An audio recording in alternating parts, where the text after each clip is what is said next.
One of the most dangerous things you can do to yourself in this day and age is to open up LinkedIn or Instagram.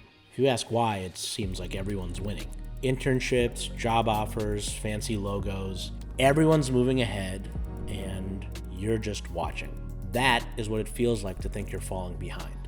Well, here's the truth. You're not behind. You're comparing apples to oranges. And this game doesn't have style points. It rewards people who strategically build their careers brick by brick in a way that suits them and only them. And guess what? That looks pretty boring for most of the journey until it isn't. There's a famous story about fighter jets in World War II. The way the story goes, the US lost many aircraft to dogfights, but the ones that survived seemed to always have holes in certain places of the airframe. So they did the logical thing and started beefing those areas up. But they were missing something obvious. Someone finally spoke up after realizing that they were actually wasting their time. The areas they were beefing up were precisely the opposite of what they thought they were. Those are actually non-essential areas of the aircraft, and that's why these pilots made it back. This highlights something called survivor bias. We tend to pay too much attention to people who win, or in this case, who say they've won on social media. How many people post things like, oh, I scaled my startup on XYZ and did this within a month or within a week? The reality is that most timelines are fake. People rush to post about wins, but not about the confusion they dealt with. We're paying attention to the holes in the aircraft that don't matter, and we're forgetting to pay attention to the areas that do. That is why comparison is a dangerous game. It clouds your judgment, and the reason is you're not given all the actual data, and it's the fastest way to destroy clarity. Okay, so you say, I'm still behind, or I feel like it. What do I do? Well, the way to measure progress is to compare you to yourself. In the vein of this quote, here's 4 ways to measure your progress. First off, we have consistency. Are you showing up every day? If you're trying to get an internship, are you applying to jobs? In terms of credibility, are you building a strong reputation with people who matter? Are you meeting with professionals in your field, and are they impressed with your poise, your knowledge of the space? Next up is skill. Are you noticeably becoming an expert in your craft? Are you actually reading up on things to get better, whether it's designing things in engineering class or writing in your English class? I mean, this may sound kind of remedial, but are your grades getting better? That's a sign of improving skill in a lot of situations. And then fourth, compounding. Basically, are you building towards something? Did you get an internship? If not an internship, did you run an extracurricular team?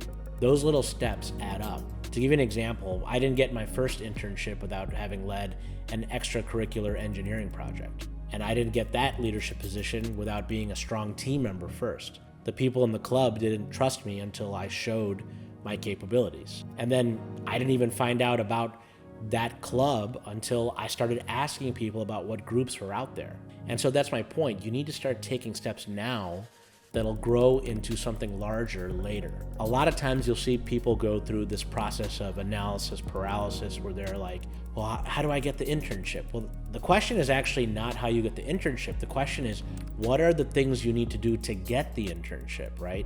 And that's where the illusion of being behind comes from, where you see people doing this or that or something really amazing, but you don't realize that when they were in your position, they actually were taking steps to get them to where they wanted to go.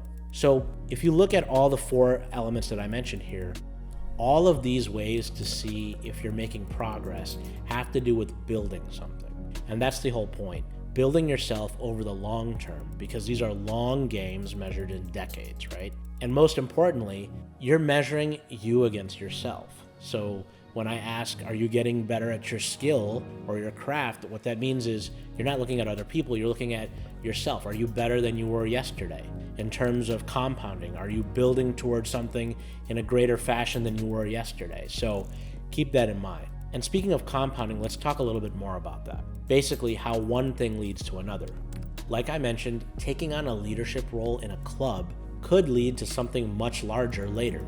And the big takeaway is proactively taking on logical leadership roles invite future opportunities. You'll probably see a lot of people striving to become the lead of this club or the lead of that. it's not necessarily because they want to control people or they want to run the show. It's that those roles make them more visible and they make them eligible and better fits for other roles that they want long term. If you're the head of your club in this major or that major outside of school in undergrad, that's going to be very attractive to an employer later on, whether it's for an internship or a full-time offer. And so the reason for that, the reason people like to do these things is not just to set them up for the next role, it's that these roles give you experience without huge stakes. You'd rather mess up leading people in a school project than you would on an actual team. And so one of the benefits of taking on these leadership roles is that you learn a lot of lessons on how to get work done actually in the real world. And so the more of these experiences you have, the more useful you are when you try to get a full-time job or you try to do something out in the market. These little projects are actually massive wins, especially the little things that you're able to succeed in. They start building your confidence as well. And so I really want to emphasize, look into those sorts of roles. Just get involved wherever you can, because it's a way of sharpening your skill set. Okay, so we talked about how to figure out how you're making progress. We talked about the importance of compounding and getting these little wins. So here's 3 things you can do to basically regain your focus and get away from that feeling of falling behind. The first thing you can do is put down your phone. It's pretty obvious, but mute people who trigger that fake urgency. Certain people love to update others about, hey, this is what I'm doing now. This is what I was able to accomplish. What do you think? What do you think? A lot of times people are fishing to see what you're doing, right? There's just a little bit of narcissistic behavior there as well, but you want to avoid people like that. You want to avoid this keeping up with the Joneses thing that happens, right? So try to interact with those people less, because their timeline isn't your timeline and their quest isn't your quest, right? So that's number 1. That's the easiest way to stop comparing yourself to others. The second thing you can do is to talk to people who've been there or done that.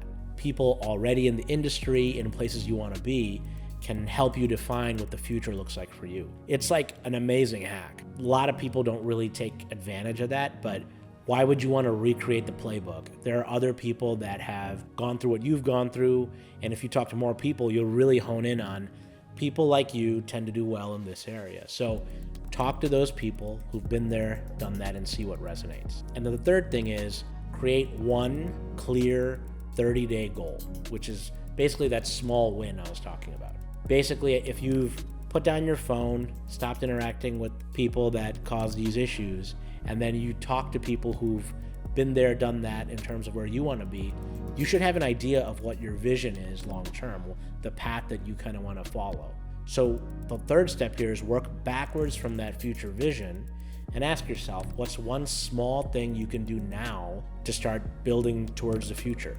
Basically, it makes it super manageable, and if you continue doing this over a couple months, a year, you'll be astonished at how much further you are, because you've built up these experiences that you can talk about, these skills that you can use, and you're much closer to your end goal.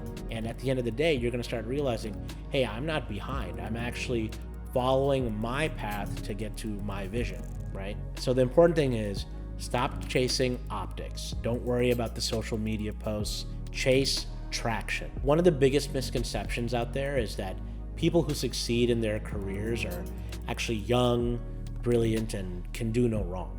This is false. First off, most of the people you see who are young and successful billionaires are the exception, not the rule. Remember the airplane? They're usually well connected, have unbelievable access to great advisors, and they get the right mentors at the right time along the way to avoid disaster. And the crazy thing is, if you look at the data, most entrepreneurs start their business after the age of 40. And it makes sense because it takes time to gain experience to avoid all the missteps and the mishaps if you want to start a company. Now, entrepreneurship is one idea of success in our modern world, but they're not the only successful people in this game. You have people who've gotten into executive positions, or even people who love their jobs, even if it isn't an extremely high position. They love their jobs because it enables them to live the life that they want. They love their free time or They're hobbies, right? No matter how you define success, one thing is for sure. Slow, intentional builders are the ones who end up winning. Everyone else burns out chasing aesthetics. They're out there posting what they did yesterday and posting what they're going to do tomorrow. And at the end of the day, it's really hard to build towards something when you're busy scoping out what everyone else is doing. So at the end of the day, just remember, you're not behind. The most important thing you can do now is to start playing your own game.